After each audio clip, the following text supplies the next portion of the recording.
Mosaic mom, aka Ciara McDowell, and today we are getting into my trip out to Utah at Cognitive FX, which is a neurotreatment center for post-concussion syndrome. So I'm going to start off with showing you a bit of the place, and so you can just kind of get an idea of what it looks like and how it is run. And I'm going to show you some clips of just like my time there and how I was processing some of the information and the things that were being thrown at me, and also going into some of my scans.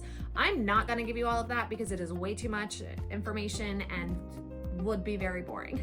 After that, I'm going to walk you through some of the therapies that we did, why we did them, and also how I am doing now and how my secondary scans were after I had done my week of treatment.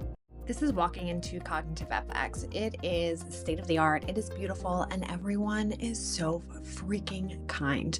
They really just champion you on the entire time because it is hard work. Everyone on staff is so qualified and absolutely amazing.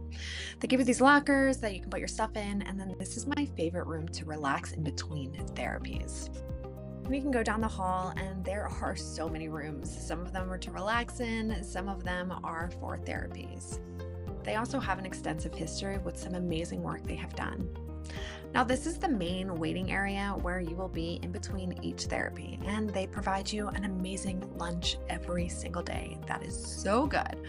You'll get to meet some of the other people that you are there with in this room and spend some time with them, hearing their stories if you're interested. The first day is all about doing some evaluations to see where you are functioning and then getting your functional MRI scan completed. This was fascinating. These are your scores, and I'll explain everything.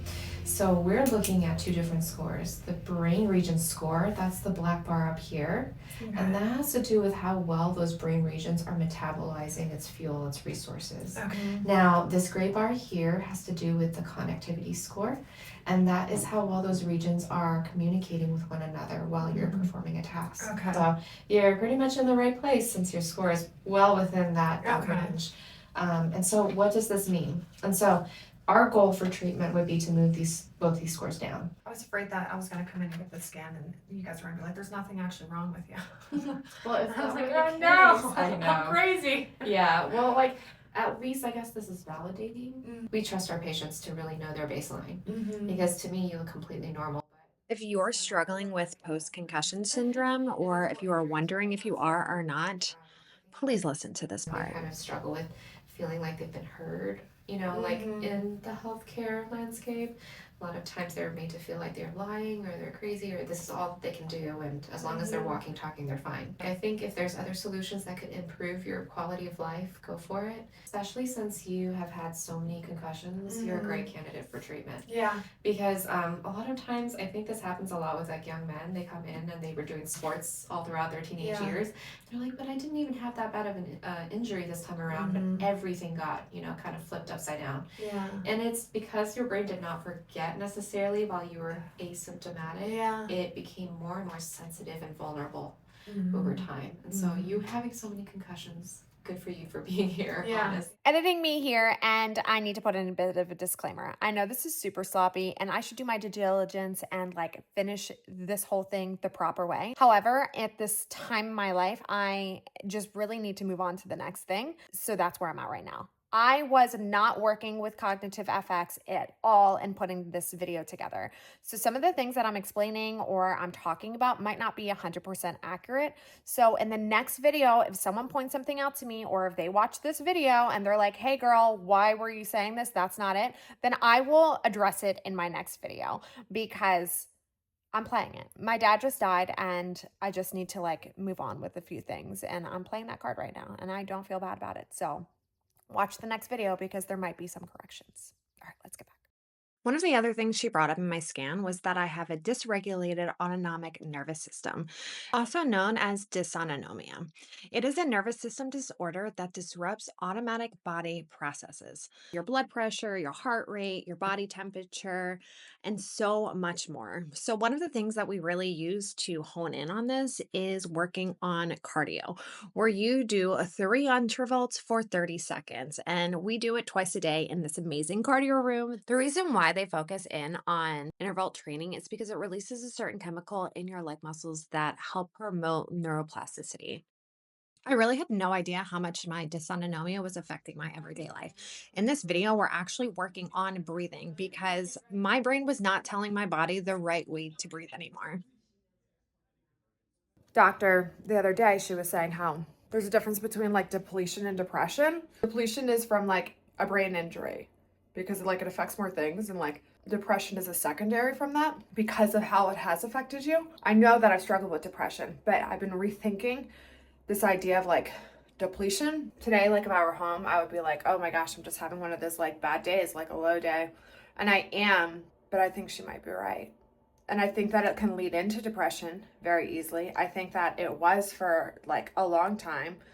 I think the last 6 months, it is more depletion than depression, but only if I'm doing a good job of keeping myself grounded in God's truth. But I was telling Kevin this morning that I'm like, I feel like I just need a minute. I like get up, I get ready. It's like back-to-back appointments. I eat, do more therapies, and then I get back to the hotel, I eat, and then I like lay in bed. Those have been my days. So I'm thinking I have a little bit of a shorter day today, and I'm kind of hoping that I do, just so I can like just chill for a minute. But for right now, I am off to day number 3. This morning started a little bit rough.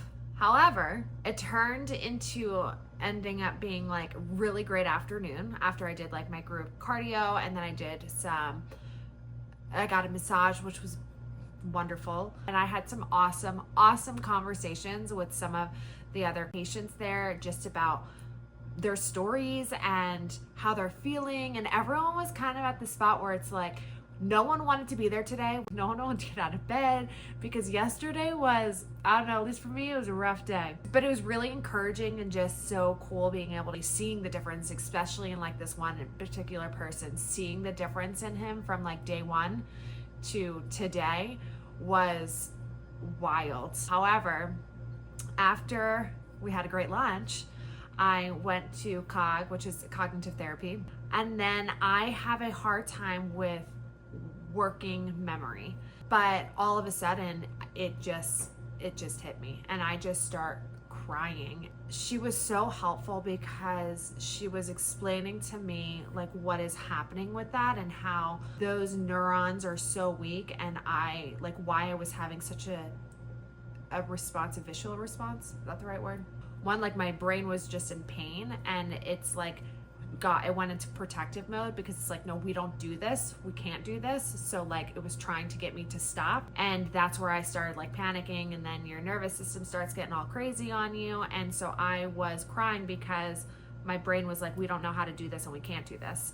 So she was saying that like, I know this is hard, but you're actually like, what you just did is like making really good connections. And then she had me keep going after we took some breaks, and we do some bomb cupping where it's like you have these pressure points and like right here, and so you just like push right here and that helps. And I literally just sat there like this trying to remember. I started getting a really bad headache. I started feeling like shaky, and just like I would have punched a hole in the wall if I could, which so I had some self-control, but it was just raising. That was hard. But she said it's good to like just kind of release it, because I was trying not to cry, but like the more I was trying not to cry, the more I could not do the exercises, the more like I could not figure out what I was supposed to be doing. And then like when I just like started, like I was just had my eyes closed and I was just like crying, and then I started I could figure out the exercises a little bit better.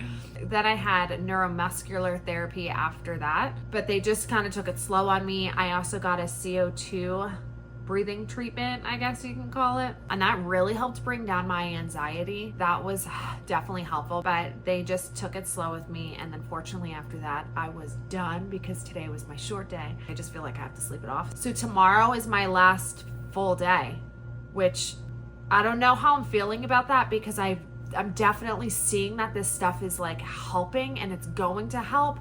And I know it takes a couple of months, but I wish I'm not doing the 2 weeks because I want to get back to my family. But I see why they recommend you doing 2 weeks, because it's like we finally like we got to the root of all these things, and like we're setting up all these therapies and like we're doing all this work. But I see like doing the second week, it's like really like digging into it all more and solidifying some of it. But I'm gonna just like work really hard when I get back, like because yes, I'm seeing differences, and like I also can like they feel within reach.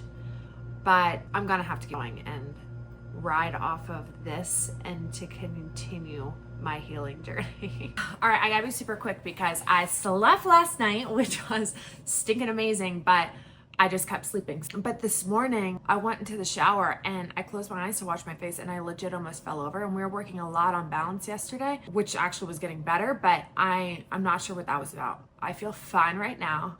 But I guess they were explaining to me, like, when you're working on like all these things, it's like it can kind of spike all over for a little while. Today I'm going to try running on the treadmill, which cardio is really hard for me, and I stick to rowing because I feel like the bouncing with running like gives me a killer headache. So I'm excited to see how that goes. I'm not actually excited to run though because I hate freaking running. But I gotta go because I don't want to be late. The only thing I was supposed to be doing in this is literally looking at that piece of paper and moving my head on an angle. Some of the exercises that they have you do seem like they should be so simple, but feel impossible at times. I'll let him explain. So those sensors in the inner ear get off, and then when they don't send the right signals, your brain goes, I don't like when you activate those. So I'm going to do whatever I can. If I like tilt my head, if I do, then I'm getting other sensors to start to activate, and your brain just goes, oh, that's better, right? If I tilt my head instead of going here, you know. And so we've got to work on getting some of those canals to just activate and be like, oh, okay, it's not that big of a deal. Sometimes it can. Here I'm working on some neuromuscular therapy. A lot of this ends up being eye movement, eye tracking, hand-eye coordination, balance, and things like that. Now, all the things that they have you do seem like they should be simple, but it's so stinking difficult. Now, this is the Dynavision board, and I could not stand this thing. You really are just tapping your feet and pressing buttons with your hands. But for some reason, it is so hard to know what you're supposed to be doing and how to do it because your body and your eyes, at least for me, don't always want to line up and do what I'm trying to get it to. Now, they also have these relaxation rooms, which are amazing, where you listen to brainwaves, and they have these CO2 suits that you wear, and I definitely took a good nap in them. Next, we have up the amazing Tomar. I just thought that was the coolest name. So anyway, this is really focusing in on your sound. This part was my evaluation, and it's helping you understand where the sounds are coming from so that your brain doesn't always respond to these sounds as threat, where your body becomes overwhelmed by simple noises like talking or a doorbell or ringing or something like that. So the idea is for your brain to be able to be trained to be able to identify where the sound is coming from so you're not as scared when it happens. Okay, I hope I can explain this next part to you. A lot of the things that they're having us do at Cognitive FX is multi-sensory activities. And the reason why is because when you have a concussion, there is like a block in your neural pathways. And so your brain tries to like kind of go around in different areas. But what they're doing by adding in multi-sensory activities is they're forcing your neurons to make stronger pathways and connections because it has no option and nowhere to go other than where it is that you're trying to focus it in on. And it feels so overwhelming at times that it can be discouraging. However, it's also a lot of fun. So in this, you're going to see I'm on a balance pad on my knees, and I had to pick up my arms and my legs on opposite sides and do a puzzle while she was asking me questions. It's that idea in order to get everything functioning the way that it's supposed to be. Good job, good job. On my last day, I got my final scans done and then got my amazing results. After we talked yesterday, I was really panicking to stay. I'm gonna start crying again. I got a call from my husband, and my dad had 2 heart attacks last night, and it doesn't look like he's gonna make it, so I gotta go home now. Keep us posted. We'll still be following up with you. So if you need to chat about anything, I feel like you had like a rough Wednesday. We got better Thursday. Yeah, and so just not stopping for the scans. And so we're looking at 2 different scores here, right? Both of your scores were within the moderately impaired range, right? No impairment, mild, moderate, severe. How well do you think you did today? I know. I don't know, like I felt like I did better in there, but I was. It's funny because those tasks in the second scan are usually it was a lot more difficult by design. Oh, that's so cool. You did so great. great because poster child for the trip. Wow, that's so cool. Yeah, I want to walk you through each of those, and so we can see what changed and how they changed. Do with the working memory component, and then this one here has to do with like your mental. That's the one that got me crying the other day with working memory. I'm so sorry. No, but it's just funny that that's the one that jumps up. Yeah, and I think that this one reacted quite significantly too. Yeah. And that one also has to do with emotional control, which is quite Look interesting. Look at that. Yeah. Those two things are what was causing my meltdown. Yeah. So that's so always, cool to see. I'm always happy when there's like really good, clean, Uh-huh. solid results. Yeah, right. And so I'm like, this is a great way for me to start my day, honestly. I don't know if you caught this part or not, but one of the conversations that had taken place is they had recommended that I stay for another week because of some of my emotional regulation and some of the things that they were just kind of seeing and the way that I respond to some of the therapies. But as you see, I got some really horrific news about my dad, so I ended up going home.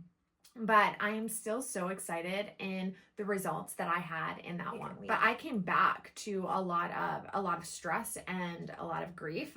However, I was still able, and I still am able to see a lot of changes since I have gotten back, and still have a lot of the people like around me. One of them is I'm not stuttering as much. 2, I am not as emotionally unregulated as I was before. I don't feel like I'm just gonna like flip a lid or I'm trying to like contain myself all day long. And I'm not crashing and burning like I was. So I'm going to do another update for you in the next couple of weeks so that you can track like if I think that it was still worth it and if I loved it, because I want everyone that has suffered from a brain injury or for post-concussion syndrome to know about this place, because it is life-changing. And there's so many times where you hear that there's nothing you can do, and it just is what it is, but that's not true. There is so much more that you can do. It's just like not known as well. And so if you know someone that has post-concussion syndrome, or you think that they might, please, please, please, please send this video to them so that they can try to discover everything on their own and see if this is going to be a good fit. Don't forget to hit the subscribe button so that you can see my next video and continue to track along my concussion story with me.